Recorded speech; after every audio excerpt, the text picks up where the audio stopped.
That's how you know you're healing from a trauma bond, where you notice yourself being attracted to that certain type.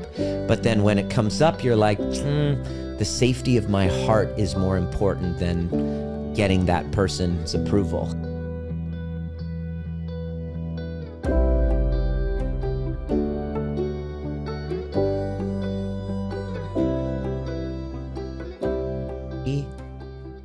We have begun another trigger-proof transmission. This one came without warning. I was talking to my Cycle Breakers community, and it just became clear to me exactly what miracles are possible when you focus all of your effort on breaking trauma bonds. My heart just exploded when I was seeing and listening to the stories last night in our Path to Being a Cycle Breaker workshop. It was a 3-hour workshop. DM me if you want the link to this workshop. It was 3 hours long. And so many shares from what happens to our lives when we break trauma bonds, when we stop trying to talk therapy, tell our story, vent, each and every single day, vent, tell my story, tell my little story, who's going to listen to me, listen, vent, pour me, which is important to find a place where we can share and then feel seen and heard. But the research has shown when you've broken up with somebody or you're stuck in a cycle, emotional abuse, the narcissistic codependent cycle, by venting our stories constantly, especially puking it to an audience that sometimes isn't really wanting to hear it, it's toxic. People who've been victims of abuse, and we've all had that experience somehow, whether it's small t trauma or big T trauma, we've all had this experience of being victims of some sort of abuse, control, manipulation. If you were raised with parents that haven't done their trauma healing work, there's a good chance that you're going to have kind of residual type of impact of being gaslit, of being not seen, of having the experience where we didn't feel seen and heard. And this rage that this child feels, we have to come up with a solution. This feeling of rejection of our authentic selves, we have to come up with a solution. So codependency is one solution. Narcissism is the other. So these are solutions to trauma, right? And we don't know the background. We don't get the story. We just are stuck on a narrative when it happens. And we're right, the other person's wrong. We're the victim, they're the perpetrator, or we blame ourselves. We cheat on our partners. We become abusive. We become controlling. We become manipulative. We become object-focused, goal-driven, very psychopathic type of behavior. And that's because we haven't really learned how to have healthy relationships. We don't even know what a healthy relationship is. And so here we have this context where we've unconsciously coupled with people as a way of getting complete with all of these unhealthy attachments from childhood.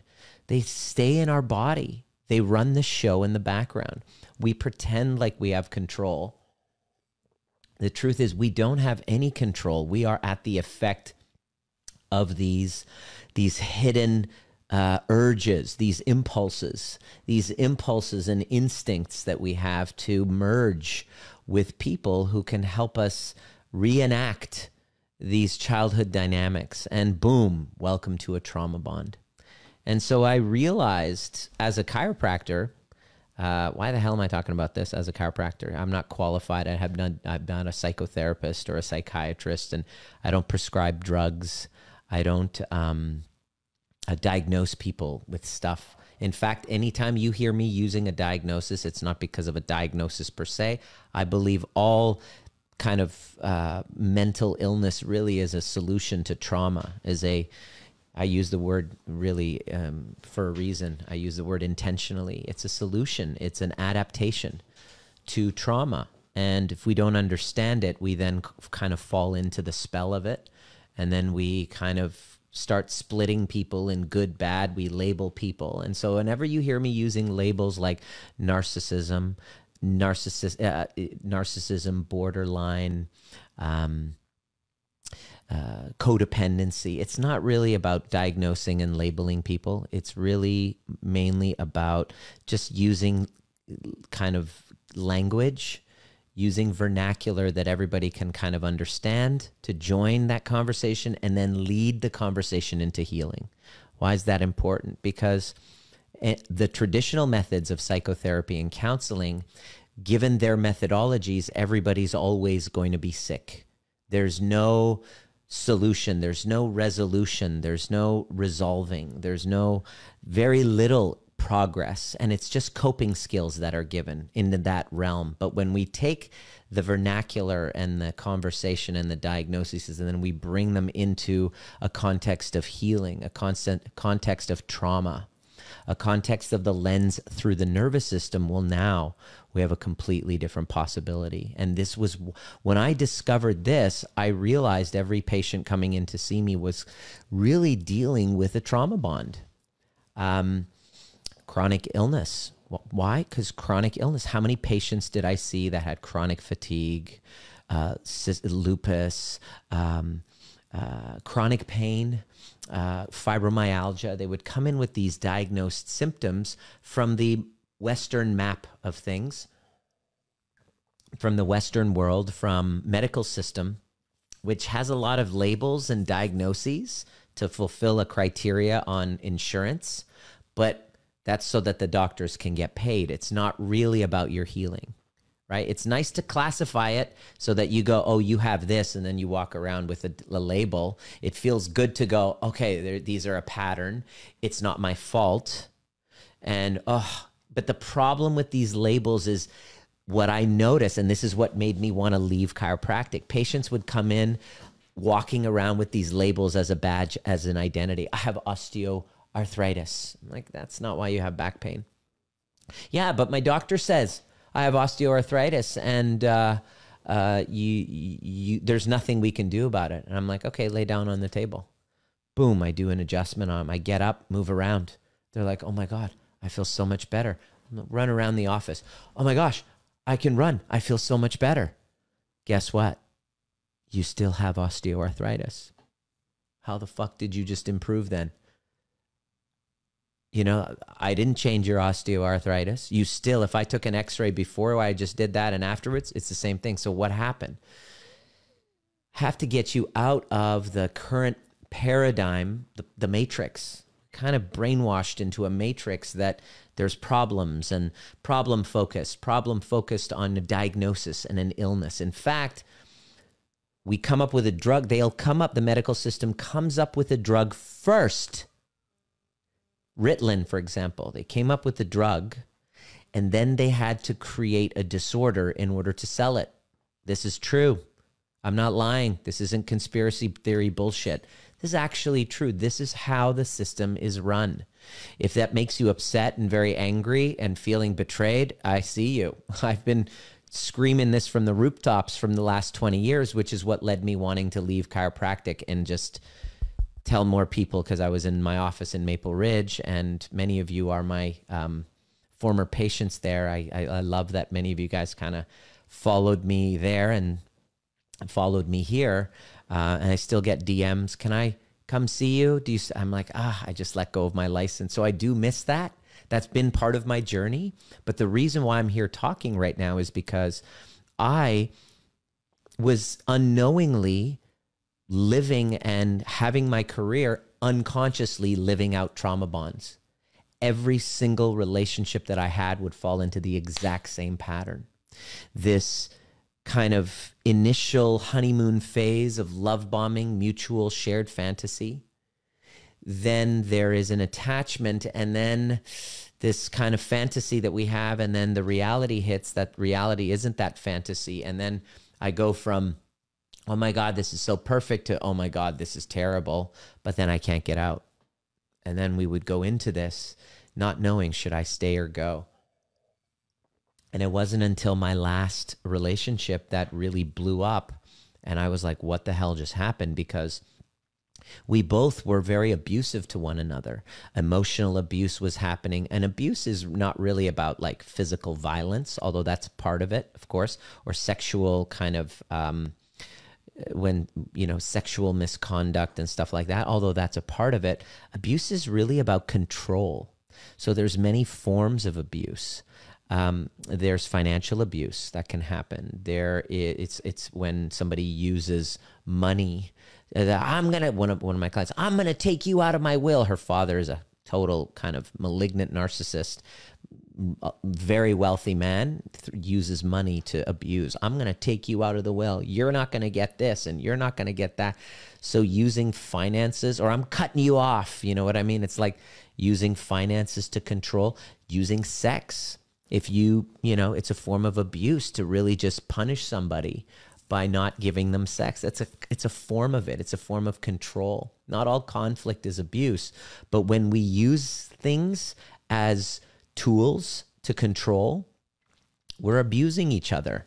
And when I look at it, there's hardly any relationships. Most relationships that are unconscious, especially if you're in the form of a trauma bond, has some form of abuse happening. So you're not alone if you're having this. It's just such a shameful conversation. People don't like talking about it. There's a whole kind of part of the internet dedicated to shaming, and, you know, it's like, yeah, I mean, nobody wants to talk about it. Look at this cancel culture. Look at the Me Too thing. Look at, you know, like, you know, women power. And so men have now become scared. We don't speak up.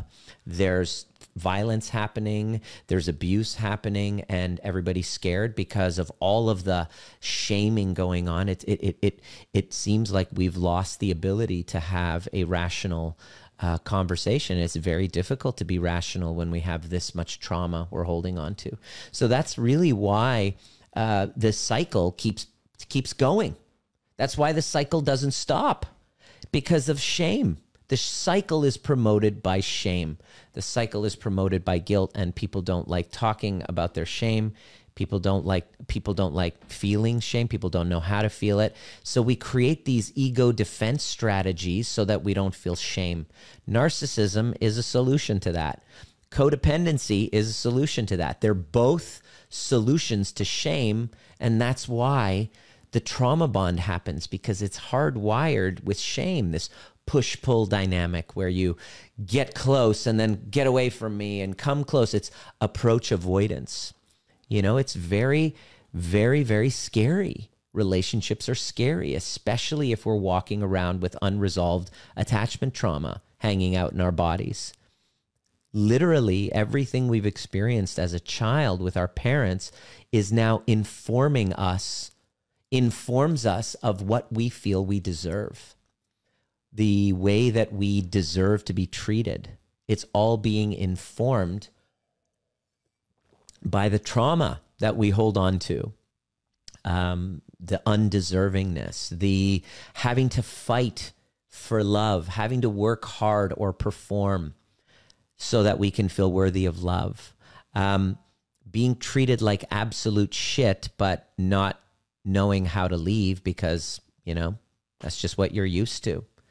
And unconsciously repeating these patterns so that we can then find resolution. That's what a trauma bond is. And it, in real life, in real time, on a day-to-day basis, what it looks like, what it feels like is a relationship that you just can't get out of. It looks like coming back to somebody persistently who hurts you. It's Stockholm Syndrome. Stockholm Syndrome being the very experience where you fall in love with your captor. You know, it's the Stockholm, Sweden, there was a bank robbery, and they noticed that some of the captives became kind of like they fell in love with the criminals, right? And so it's all because of safety. It's all because of safety. And it feels it feels unsafe. It feels like it's terrible. How could we do this? And it's a cycle. We go in and out. There's the love bombing, and then there's the devaluing, discarding, and then love bombing again, and then devaluing, and then discarding, and then love bombing again, devaluing and discarding. And if you find that exhausting, you're not alone. This is one of the reasons why I saw health problems coming in with my patients. Like, they're all, okay, yeah, you have digestive system is shit. You're getting migraines all the time. This is what it looks like. Digestive system is shit. Migraines all the time. What else? Anxiety, high levels of anxiety.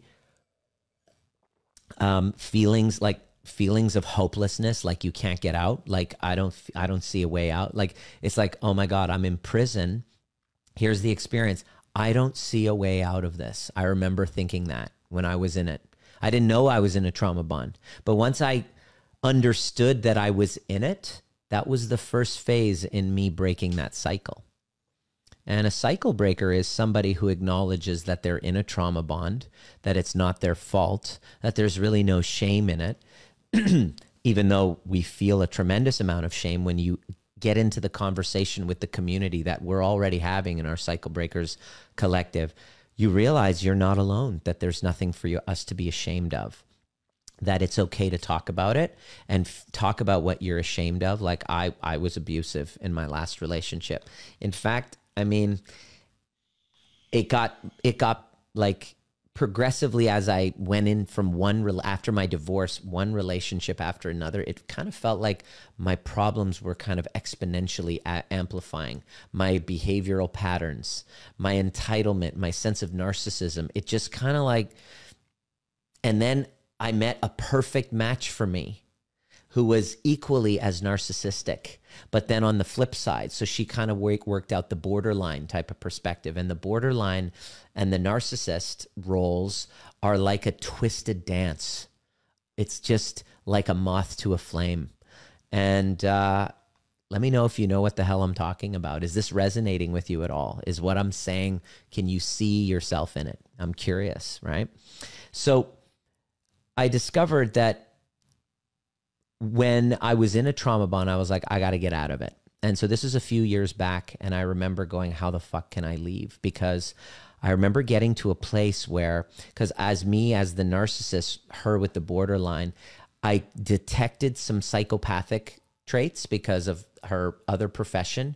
You know, psychopathy is about, you know, exploiting other people, not really caring about, you know, like laws and stuff like that. Those were red flags that I just kind of like, I just swept them under the rug. She's running an illegal, semi-legal, I don't know, shady type of business. Whenever we crossed the U.S. border, she would tell me that she was afraid that she would be, you know, handcuffed.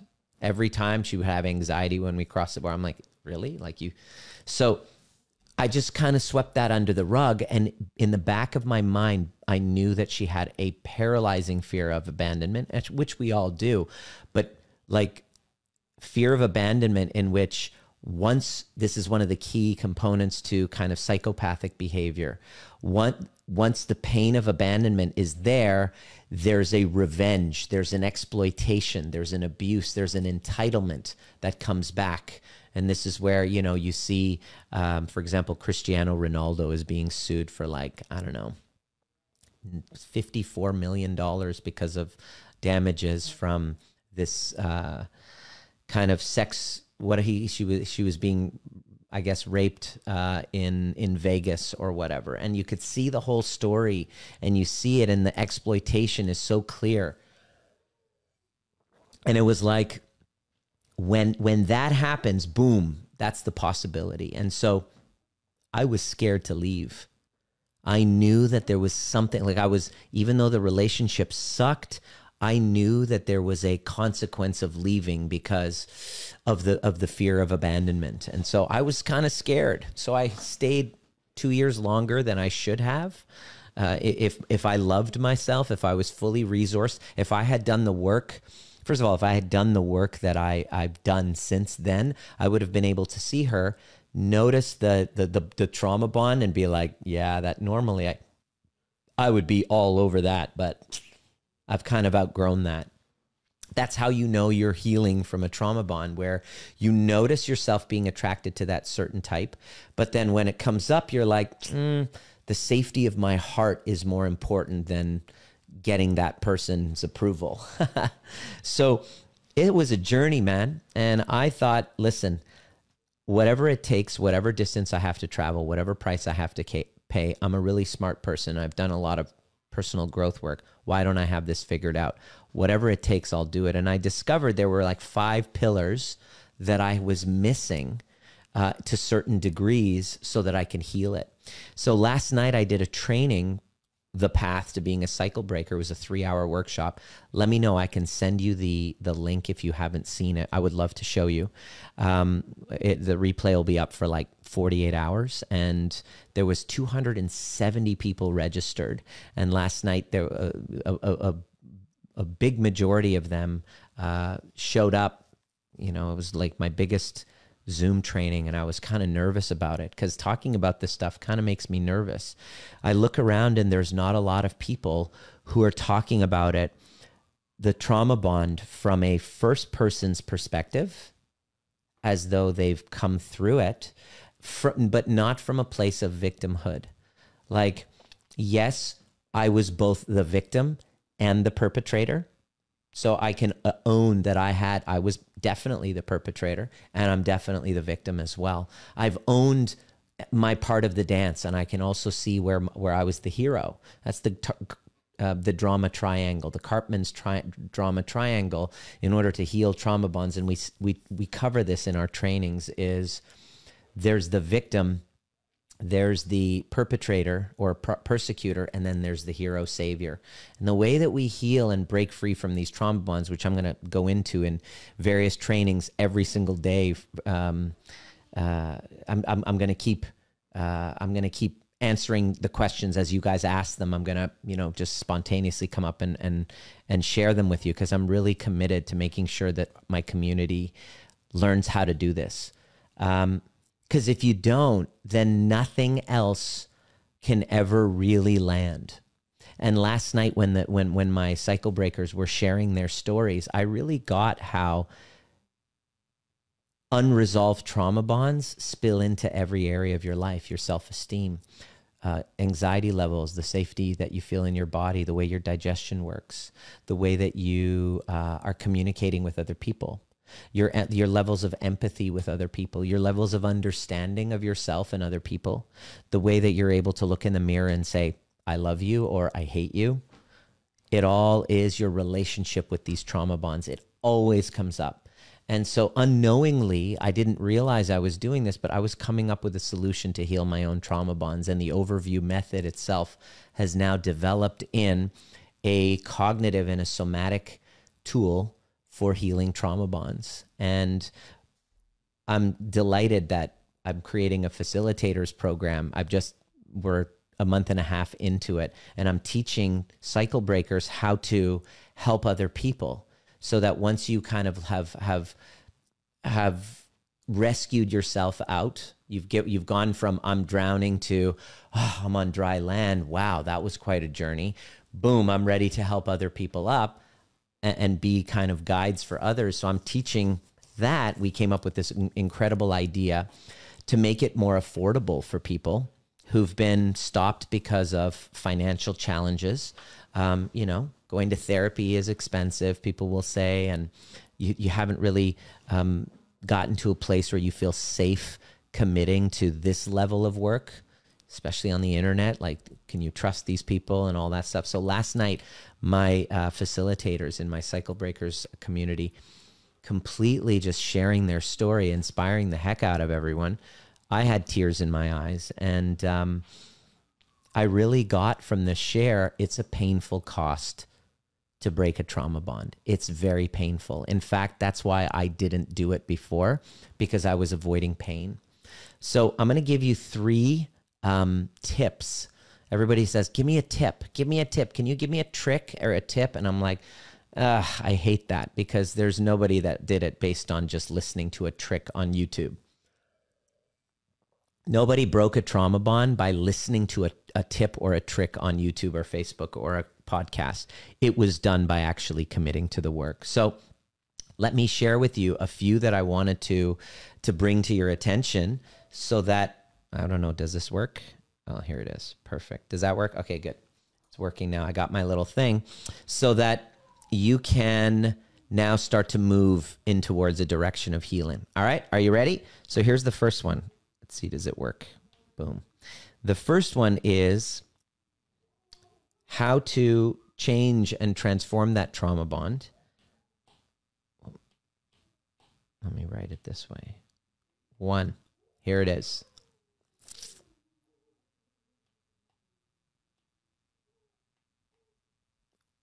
Write down your story.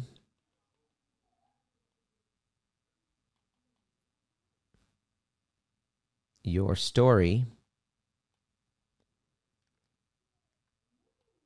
as if it was, I'm just writing, those of you who are on Clubhouse listening, I'm also doing a Facebook Live and I have my notes here. So that's why you're seeing a pause. So here it is. Write down your story as if it were about someone else. So that's number 1. Please write that one down. As if it were about someone else. Why? Well, that's number 1. Okay, I'm just going to move this way so you can actually see me here. There it is. So the first one you're going to do is to write down your story as if it were about somebody else. Now, why? Why would you want to do that?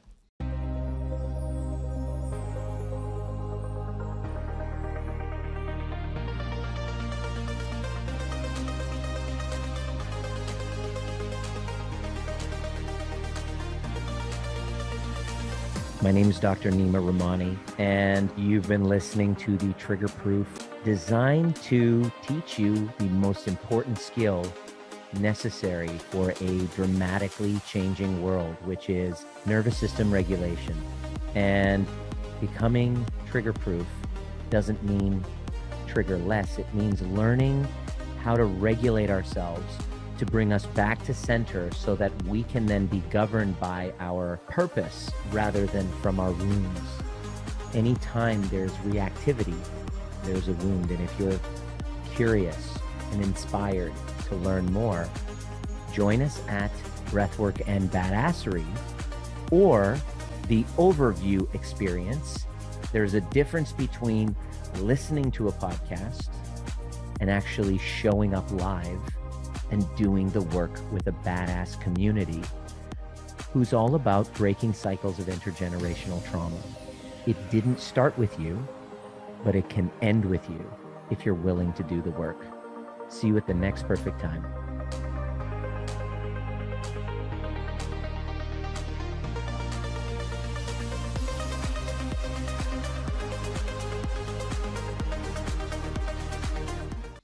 Well, first of all,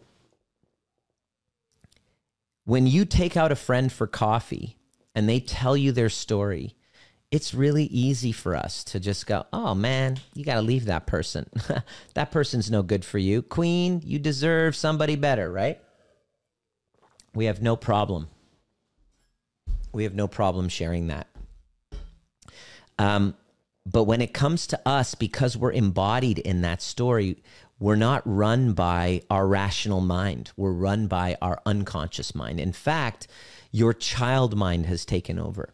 Within the confines of a trauma bond, after you've kind of, you meet somebody and you're this twin flame, and what you're doing is you're not attracted to them, you're attracted to yourself.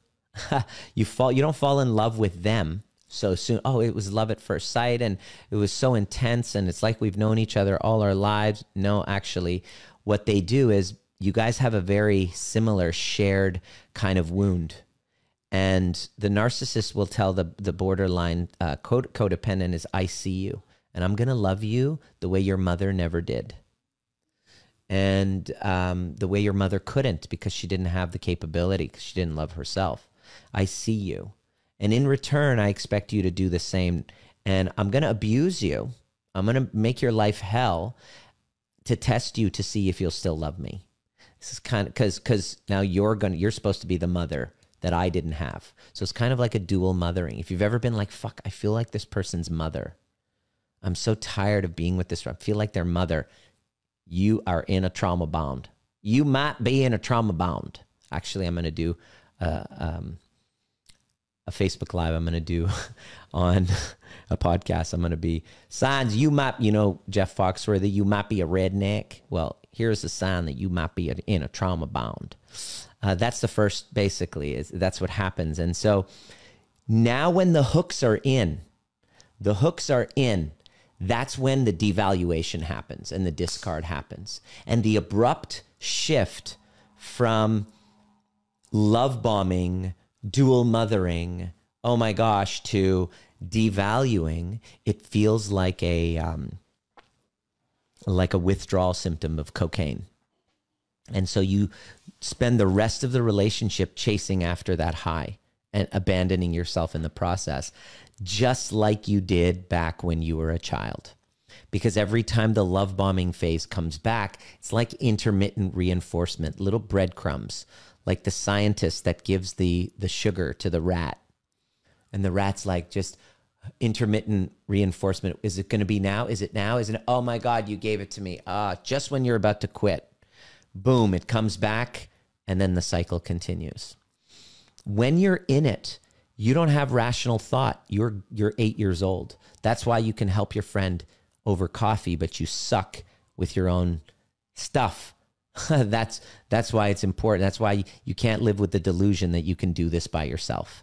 That's a fucking complete lie. There's no way that I got here in my healthy relationship, secure relationship, alone. There is no way. And I sure as hell didn't do this from a book. I actually committed to the work. And the first part that I did, which we talk about in our Cycle Breakers portal, and this is what we hold you accountable to do. You actually do it. Like, I'll tell you, you can go do it, but then you have nobody to talk to. You don't have anybody to share with. You don't have any guidance and coaching on what to do. It's helpful, but this is a big part of it. Now, number one, you got to write down your story as if it were about somebody else. This helps you separate from it and helps you change your relationship with the truth. Trauma bonds, in trauma bonded situations, we don't like the truth, especially when we're at the hands of our trauma bonds. We are terrified of the truth. We hate the truth. We say, I want the truth. No, you don't want the truth. That's why people get really triggered by my content. They say, oh my God, you trigger me all the time. And, oh, this is a bunch of whatever BS. Nobody says this is, well, actually, yeah, there's people who do say this is a bunch of BS. Often they get triggered and they don't have rational thought. They're in a trauma bond. They can't see another perspective other than their own. So to entertain the notion that they themselves are part of it, that's bullshit. Nope.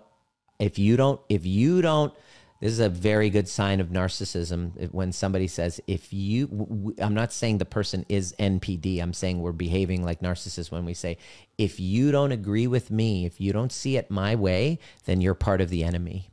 That's called splitting. An inability to entertain that there's another side to this.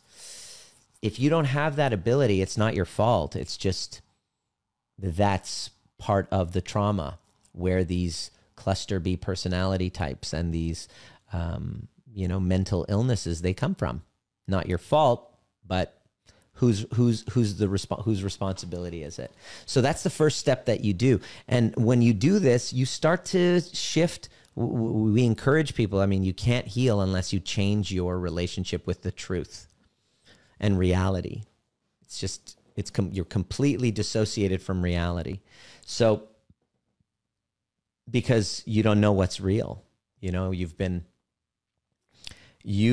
at the effect of other people. You've been likely a slave to other people's opinions, other people's beliefs, religious kind of expectations, cultural decencies, the community that you're in. If you're Persian, if you're Chinese, if you're in a little community of Mennonites, for example, this is kind of like a system. There's like a ideology, communism. There's an ideology. It's like an invisible fence. It's like something it shapes the boundaries of who you are. Your boundaries are permeable and you don't even or porous and you don't even know who you are. It's a good reason for that, So that's why to break the trauma bond, it's almost like leaving a cult. That's what it is. It's like leaving a cult. And it's very, very scary. People kill themselves over this. That's why it's very important for us to, as a community, have the conversation, even though it might be scary and shameful. So I'm here for you for that reason. So number one is to write down your story and change as if it were somebody else so that you can learn how to change it. And then change your relationship with the truth. So what's number two? Number two is to acknowledge the repetition compulsion. I'm just writing this down. Repetition compulsion. You got to acknowledge the repetition compulsion. That's number two. What the hell is a repetition compulsion? It's our compulsive drive, instinct, impulse. It's our compulsive impulse. It's like to repeat those unconscious childhood dynamics. So you got to acknowledge it. I look at one of our clients, Leslie, who was in a trauma bonded relationship with a narcissistic guy, and he was completely lying to her the whole time. She just kept taking it back and going, I just want you to tell the truth. I just want you to tell the truth. I just want it to be real. And he would always deny. He would go through all the stages, the love bombing, the discarding, and then she would find her power and say, screw this, like every year. And then he would come back love bombing in the summer. And then literally she would go through that cycle every year. Finally, after the 6th year of going through that cycle, she reaches out to me and says, I feel like I'm in another world and another dimension. I don't know what's real. I'm codependent. I want out of this. I'm like, okay, let's do this. So it really dawned on her at a physiological level. She's like, oh my God, he is both my mother and my father who died. She went through a grief losing her partner who she absolutely loved. And in that grief, she stuffed her grief away and looked after everybody else and meets this guy who totally love bombs the shit out of her when she's at her low. He was the knight in shining armor, rescuing her from her grief. She was his rescuer because he had all these addictions and she could distract herself from her own pain by making this guy her raison d'etre. So it was a saving one another. Both, she becomes the victim, then runs away from her. That's how to perpetrate. That's where the perpetration can also mean stonewalling. That's very hard for somebody with a abandonment wound for you to just all of a sudden cut them off and stonewall them. That's a form of saying, fuck you. That's a form of perpetration. Right. And so then she would perpetrate him by leaving, and then he would, come back, and this whole cycle. And so the only way that, as we worked on it, she kept realizing this is not about him. This isn't about him. This isn't about him. This isn't about him. This is about my mom and dad. And she then kept acknowledging that repetition compulsion, and we could deal with it directly. Without acknowledging it, you really think it's about that other person. So you're stuck in it. The second that you acknowledge that it's a repetition compulsion, you're like, oh, okay. It's not me. It's not my fault. I'm not bad. I'm not fucked up. I'm not broken. It's just unconscious wounds. And so when you get this right, you're able to self-regulate. You're able to take all these emotional flashbacks and deal with them directly. And then you can choose yourself again and again.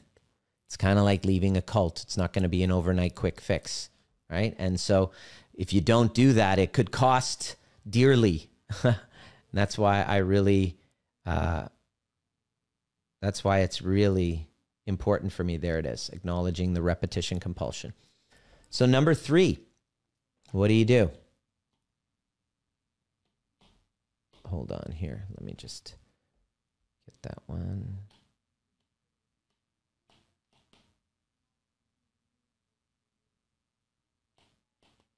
There it is. Okay. And now the third one is turn blame into understanding.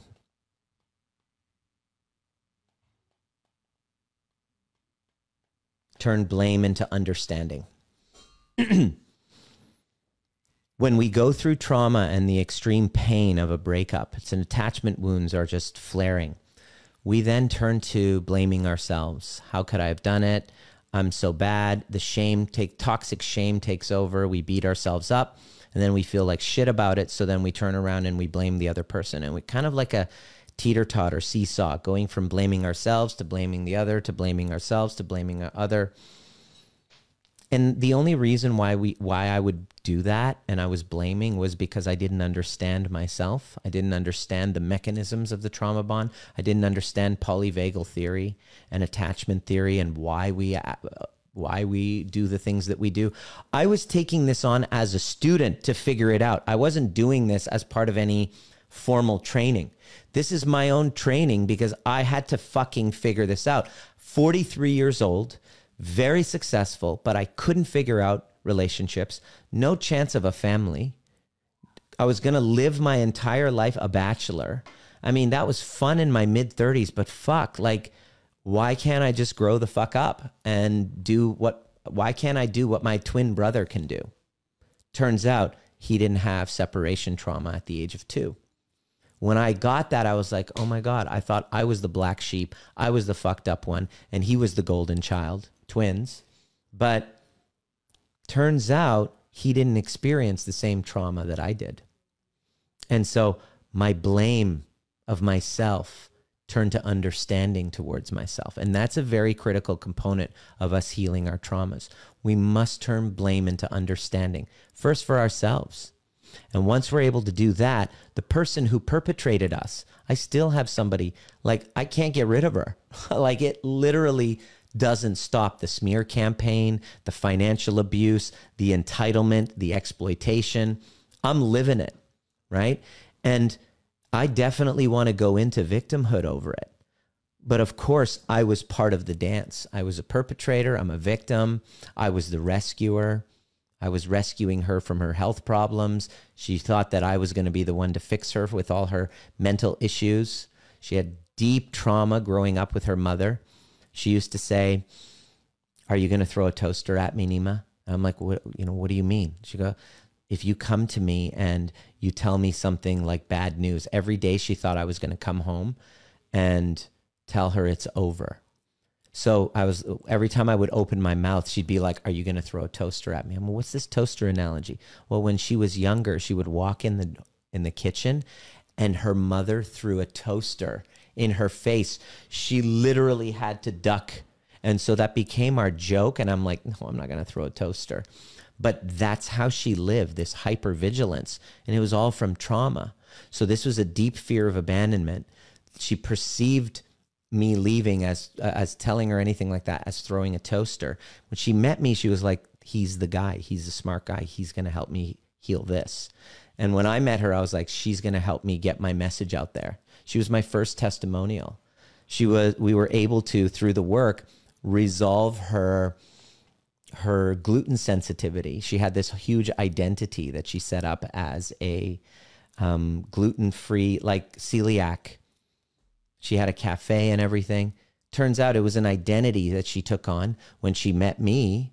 This is what borderlines do. When she met me, she took on an entire new identity and used my weakness, because I had a sex addiction at the time, used my weakness to her advantage.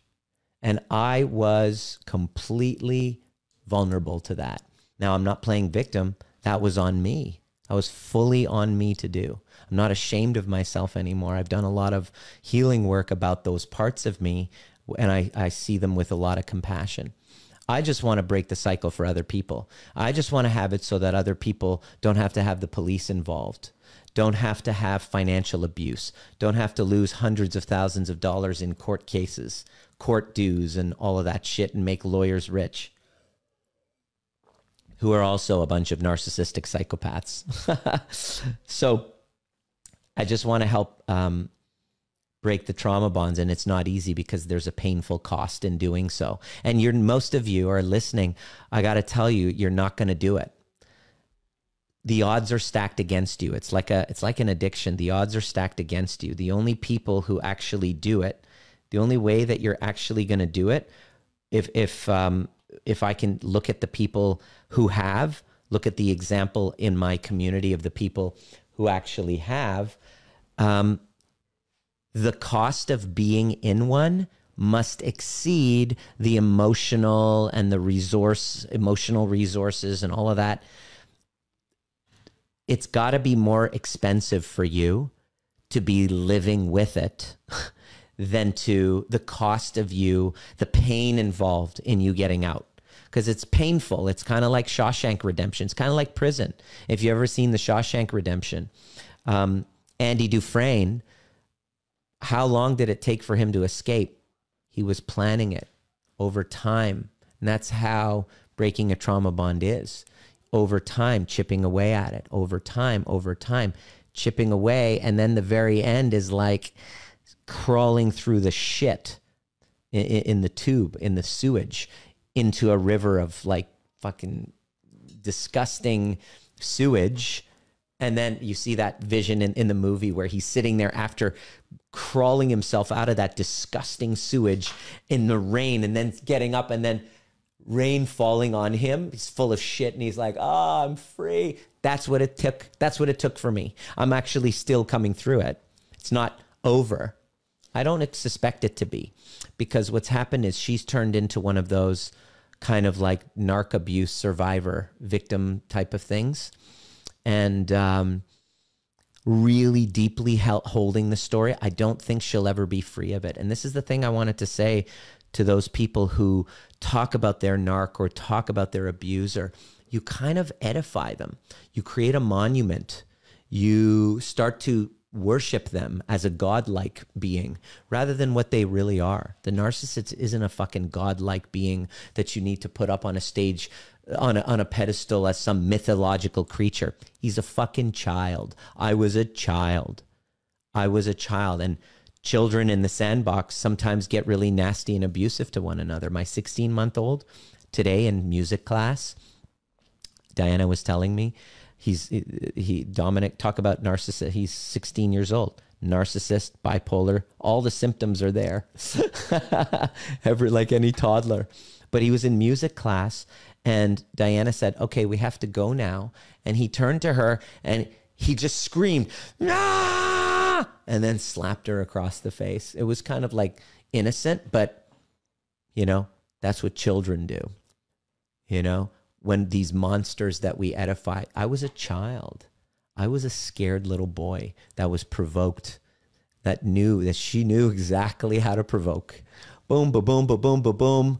And that was our dance. And there was a part of her, there's a thing that I learned afterward called projective identification. This is where the borderline wants to see the person as their abuser, as their attacker, right? And so kind of sets the stage of being that, right? And it's kind of like after we broke up months later, and I never, never actually, what does it look like? I never actually contacted her, but she actually applied for a restraining order.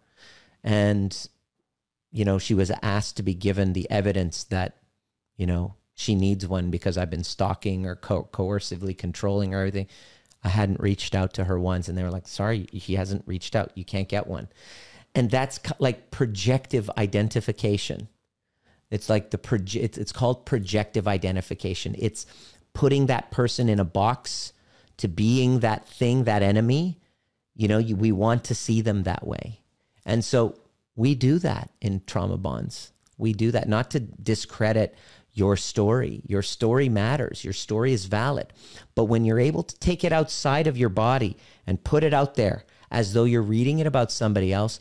You're able to be more objective, and you're not as solipsistic, which is, I just see things from one side.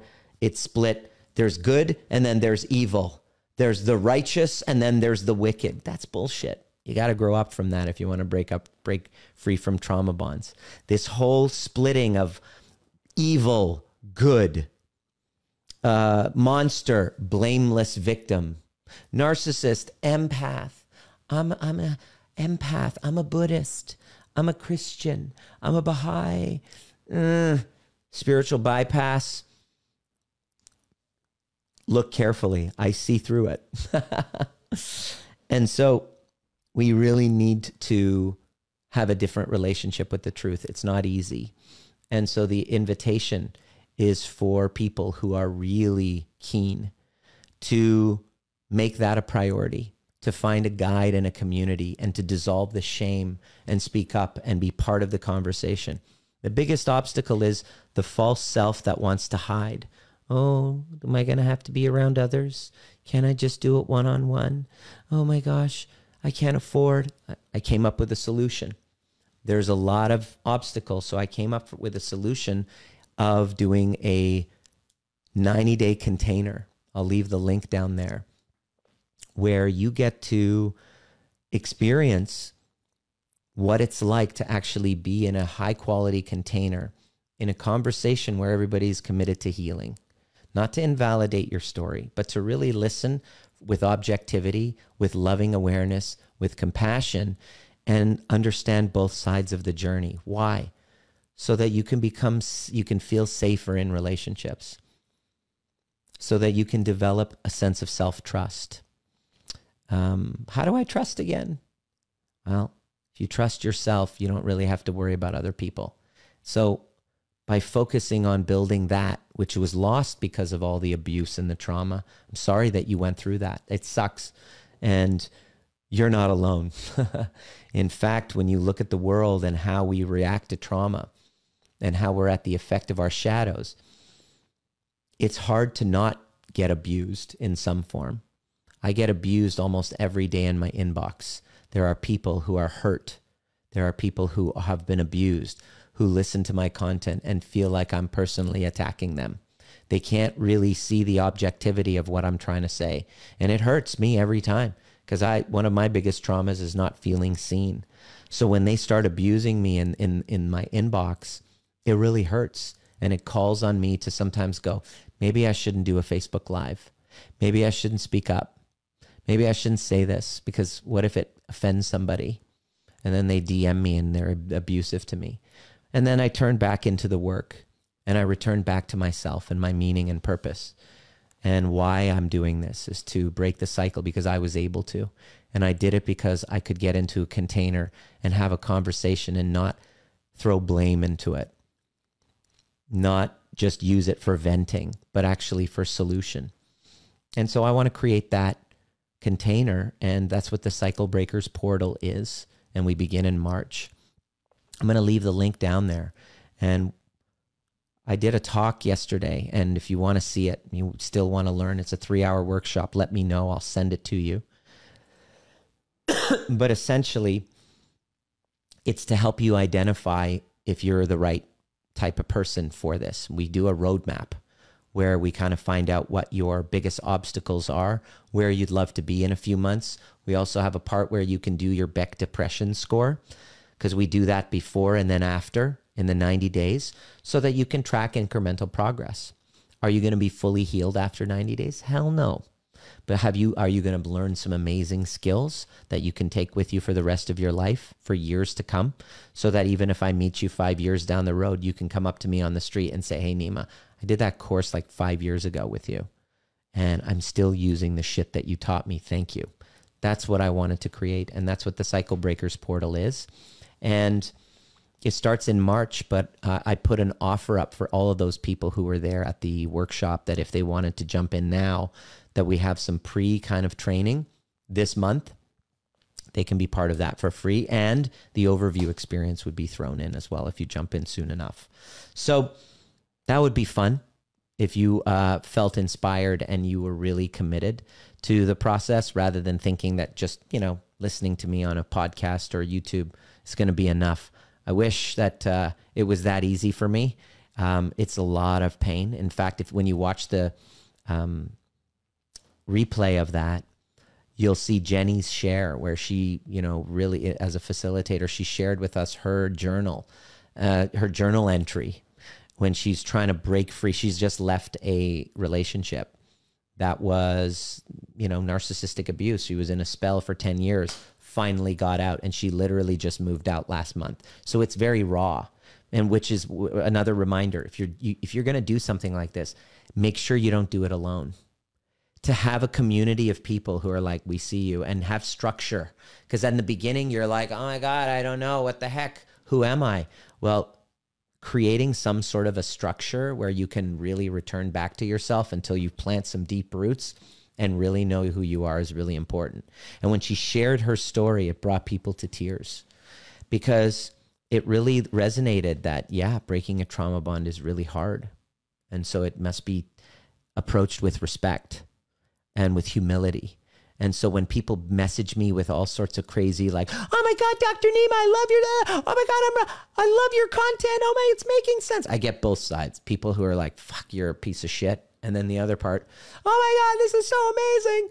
I'm ready. I'm ready. When you're overly hyped about it, that's a red flag for me. I'm like, no, you're not. Because if you really knew what it was about, you wouldn't be coming at me with all these exclamation marks and I'm ready, I'm ready, I'm ready. It's like, no. And it's usually I'm ready, but then I'm just not ready to receive guidance. I don't have a job, so I don't have any resources for rent, so I won't be able to invest in anything. So it's like, you know, the people who are truly ready are like, this is the energy that I look for, and I can feel it. They're like, fuck, I can't keep going like this. It's time I start facing it. Like, you have to hit a pain point where there's a humility there, where you're not entitled, where you're like, oh, I've been entitled to being looked after. I've been looking for a knight in shining armor. Fuck. Your content is pissing me right off. I hate you, but it's the truth that I need. It's the bitter pill that I need. And I think, like, I don't know if I'm ready. I'm scared. I'm like, you're ready. Those who come in DMing me with all the exclamation marks and I'm so ready, we're like, those are love bombers, by the way. That is what love bombing is. I have a very, what's the word? Really good bullshit detector. Once you heal your traumas, you start to see through people. You don't believe what they tell you. Everybody lies. Most of the things people say, people DM me, oh, because part of codependency is lying. There's one person who's like, I'm so ready. Next week, it'll be there next week. And it's just, each time it's like, you're full of shit. You're full of shit. And it's part of the pleaser in most people. You know, we want to please. And so healing from our trauma bonds is about changing our relationship with the truth and living authentically, being able to set boundaries, say no, ask for what we want, and just be in our bodies and be out of fantasy land. It takes some work. So the invitation for you is to jump in and just frickin' take the red pill and go, even though it's scary. You're going to want to think your way out of it. I've set it up in such a way where the finances are not going to be an issue, especially if you're really committed. Normally there's like hundreds, thousands of dollars offer, this hundreds of dollars an hour to receive training. This is a $15 an hour training. If you show up to all the events, show up to all the trainings over 90 days, it's $15 an hour. It's actually $13 an hour. With the bonuses of starting next week, it's like $8 an hour. So it's like, I wanted to make it completely affordable for this community and to bring my facilitators in to kind of facilitate with me the trainings. And it's a community event. Nima's not the guru. The community is the guru, which is really great so that my ego doesn't have to get in the way. That's a big problem now. It's a big problem. It's always been. It's a part of my journey as well. So I openly, humbly share that journey with you of dancing with my dark passenger. So hopefully that was useful. If there's any questions, I see somebody has asking question. Oh, is there anybody in the clubhouse? Is that anybody wanted to jump on? The invitation is for you to jump on and ask a question. What's come up for you? What's your biggest takeaway in this conversation of breaking trauma bonds, the painful cost of it? It's not going to be easy emotionally. What came up for you? Does anyone want to share? Does anyone have a question? Melanie, hello. Inviting Melanie to speak. Come on up. Hi, good morning. Hello. I'm first time here. Beautiful. Welcome, Melanie. Thank you. Really, I see this room issue discussing about the issues that I am currently going through. Mm-hmm. So recently, almost 1 week ago, I had this issue happened to me. Yep. So now I would ask some psychological support or help. Okay. What's your question? Question is, I had been a good friend with one person who was last almost 3 years. We were living together, having fun, having time, and we had been very close friends. Sometimes we had been more than friends. Mm-hmm. And recently he betrayed me. He cheated on me. Yeah. And I got very upset. Mm. Actually, before I had been upset with him, and I decided to cut our toxic relation, but I still was patient with him. And 1 week ago, I found him cheating on me, and it was other friends got to know about this, and it was a painful experience for me. Humiliating, isn't it? Yes, he would come and tell me everything sincerely, that he has a new relation, and he has having new relation. He still was friendly with me and flirting and trying to get your attention. Yes, and yeah, yes, I got it. Yeah, like this. Yes. What's your question, my dear? So as you said before, I lost trust in people. I just, I'm confused. Yeah. I don't know what to do. Yeah. The best decision I see is to travel and change my environment. Yeah. Maybe this will help me to some extent. Yeah, for sure. Yeah. Do you have a question? So it sounds like you just went through this. You're trying to come up with solutions with healing, right? And so one solution is to pick up and leave and go to a new environment, because that's helpful, because when you're healing, you don't want to see the same kind of visual cues. The restaurants you went through, the places that you went will bring it up. It's really painful, right? So it just feels safer to go. And I highly recommend that would be great. That would be great as a start. The problem is that, then what? What happens when you get back? What happens? Because what's happening in your body and the trauma from this betrayal, this separation, it still carries with us, right? Time doesn't heal all wounds. It actually conceals them. No. It conceals them. And the real question you're going to want to ask is, so what do I do when I get back so that I can heal? Yes. Right. So yeah, this is one of the things you got to understand, is wherever we go, there we are. So what's happening inside your body is actually going to be taken with you. You're going to take it with you. So it's really important to address the actual trauma bond. And one of the things is, Melanie, is that this is not really about him. So this betrayal that you're feeling, I want you to ask this question. Can you just drop into your body and to feel that betrayal? How old do you feel? When you were younger, when you were younger, where did this betrayal happen? How old were you when there was a betrayal that happened? Actually, I have been through divorce some years ago, and it was when I was 32, and Okay. my relatives and my friends helped me to overcome that, and Beautiful. I was fully in my job and fully busy, kept myself busy not to think about this, and around after 2-3 years I healed myself, and everything is normal. Everything was normal, but Hmm. until I met this new person, he Yeah. made me to believe in people. He made me to be again young, again Yeah. cheerful, again active, Yeah. and to live again a new life. But unfortunately, I'm not angry on him. I see when we go through this trauma, our vision of life is blurred. We Yeah. think something else.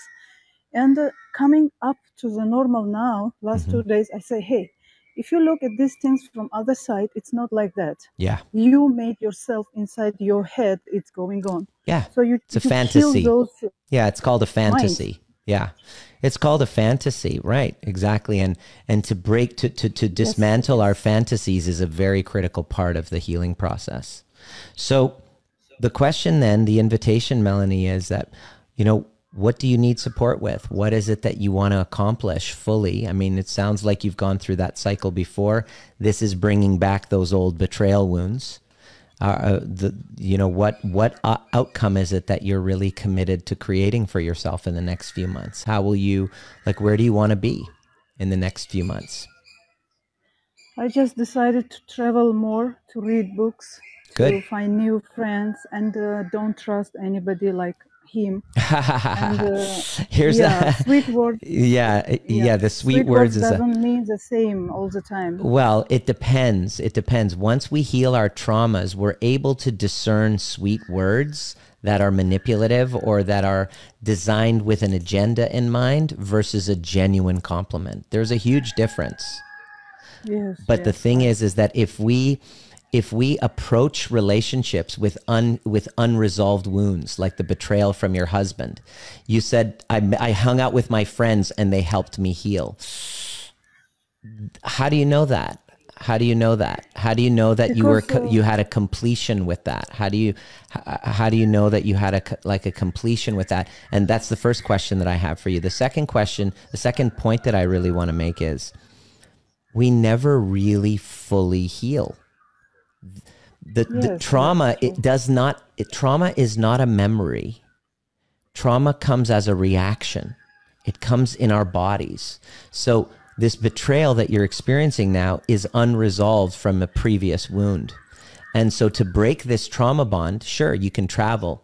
Your work will be to actually heal, create a resolution with the previous betrayals. And I would also, Melanie, look at childhood where you felt betrayed. Look at Yes, yes. parents. What did your father have an affair on your mother that you became aware of? My childhood was very traumatized because my father was abusive at home. He was Okay. abusive towards my brother. Okay. My parents didn't have such an affair like Mm-hmm. somebody betrayed somebody. It was not there. But my father was very aggressive and abusive. Right. He was a perfectionist. He always liked everything Yeah. in So order at home. he's kind of like a narcissist, and your mother was the codependent, just taking the abuse, right? And you were witnessing Yes, all of yes, that. So that yes, is yes, the trauma bond, my dear. yes. I So understand. as long as you ignore that and you just keep talking about your ex and this, and you just keep traveling, the world is full of people still carrying their trauma bonds because they feel that just by traveling and reading books, that's going to resolve it. And so the invitation, Melanie, is for you to go deeper. You can't just do it at a surface level using avoidance strategies. You got to go into the wound. And that's the invitation. That's how this work is different. So you have to actually be ready. There's a lot of resistance, and that would be your next move if true healing is what you want. Because I get you feel lost. You want to run away and travel. You want to read books, which I highly recommend you do. There's just that missing piece. And if you don't get to it, you'll think that you've healed, get into another relationship, and then here's that cycle again. No, So, I'm not planning to get into such a relation anymore because mhm. the person who betrayed me, really, I'm thankful. To some extent, I'm thankful to him because he taught me a good lesson. Beautiful. He just wanted physical Yeah. pleasance, Yeah. physical relations. Sex, but services, or supply. I wanted, mental closeness. I appreciated his being clever, smart, Right. and I told him many, many times, "You are special. If you would not be special, I would not choose you as my friend, because I'm Cancer by horoscope, and I'm very, very sensitive to my close friends. I have only 1 or 2 close friends in my life, Right. all my life. So that fact I consider, and I'm thankful to him. Beautiful. Anyway, I wish him all the best. I don't have any revenge or such Awesome. kind of feeling for him. Great. Sounds like you worked it out. So it sounds like you have your plan moving forward. You feel complete with that, Melanie? Any other questions? Yes. No, thank you very much. Beautiful. Awesome. Are there any other questions? We've been talking about healing trauma bonds. One of the things I do want to say is a lot of people, there's a difference between healing and avoidance.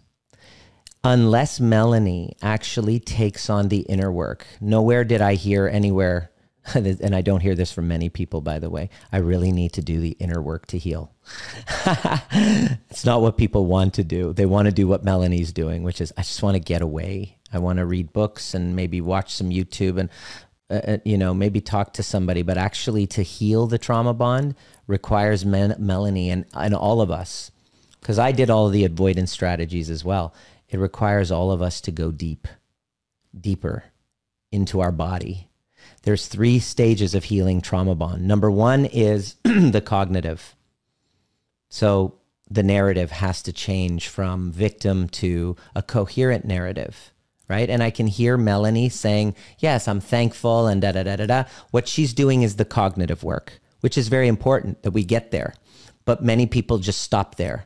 That doesn't heal the trauma bond. Yeah, I'm thankful for it. He betrayed me, but I'm thankful for it. That's called cognitive bypass. That's getting to the outcome without going through. It's like trying to get the result without the real work involved. And I used to do that too. That's why I recognize it. So that's the first part, is the cognitive. The second part that needs to be addressed to heal the trauma bond is the emotional. So there's betrayal, there's shame, right? Melanie, didn't kind of speak up and say, yeah, I feel quite ashamed of myself. Because I thought I should know better. I'm an intelligent person. I'm a this, I'm a that. But there's definitely parts of her that feel shame. We have to address those at an emotional level. Those are the parts that our ego hides and we run away from with avoidance behaviors. Spiritual bypass, cognitive bypass, avoidance, running away. So we must do that if you want to heal the trauma bond. That's why I say it's rare. Most people don't do the actual real work. And then the third part is the body. So there's a lot of stored trauma within the body after an event like that. If we travel and run away and it feels better at the time, and it might bring us kind of feeling a little bit more relaxed. It's a new environment. You're discovering things. You're present. Traveling forces us to be present, but then someday you have to come back to that old reality, and the body sensations are still dealing with it. So this work of being a cycle breaker actually involves going deeper than vacations and books. And I'm not discounting that. I'm saying go for it. Definitely do it. I'm saying that my vision is for people to realize the gravity of the situation, and once you do the work, you actually can't fall prey to a narcissist love bomber again. You can't, because you're able to set your boundaries. You're able to say no. It just doesn't happen anymore. And all of what you want happens on the other side of committing to that. So if you want to see the workshop, send me a DM, let me know. I'll send you the link.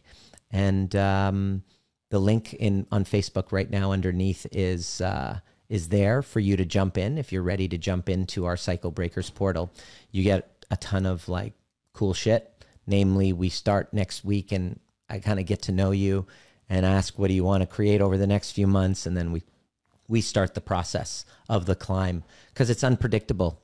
We work with whatever triggers come up, and we teach you how to dismantle these emotional flashbacks, because that's a big part of healing from our traumas, is dismantling emotional flashbacks and understanding how to interpret these emotions. We don't know what to do with them. We just call them anxiety. We call them depression. We call them rage. Make sure you subscribe. But we don't know what to do with them. And so you can learn. And I'm committed to teaching my community. So let me know what questions you have. Let me know what came up for you. And I'll see you at the next perfect time. Cheers.